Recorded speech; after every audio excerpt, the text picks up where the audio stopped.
Earl Van Best Jr. was made famous in 2014 by his son, Gary Stewart. Stewart was making a book called The Most Dangerous Animal of All. One big point of evidence was a handwriting sample from Van Best's marriage certificate. It was certified as a match to the handwriting of the Zodiac Killer.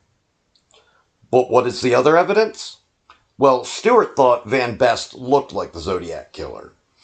Van Best also had certain connections to the occult and the Manson family.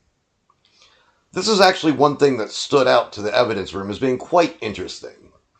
Jarrett Kobeck talked about how after the Zodiac made his debut, the Manson family made headlines. Then after that, the Zodiac dresses in black, ties up and stabs the victims, and writes a cryptic message. But does any of this hold up? Well, Van Best really doesn't look much like the sketches, which are likely depicting Harvey Colliver. He wears glasses and has a somewhat similar face shape. The handwriting was the biggest blunder. The certificate wasn't actually from Van Best. Rather, it was from the priest that approved of the marriage. So why not implicate this priest then? Well, that would be ridiculous. Stewart was also caught falsifying documents on live TV, and then he just disappeared from the spotlight.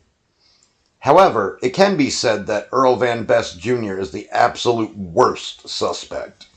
Another thematically similar suspect named Jack Terrence is far, far worse, and the accuser's false evidence and statements are subjectively more egregious. One thing slightly humorous is how some people try using Van Best's death as evidence. They say that he made a deathbed confession. Van Best actually died in Mexico from drinking too much and choking on his own vomit. Can you imagine that being a piece of evidence at all? Can you also even imagine the Zodiac Killer dying from something silly like that?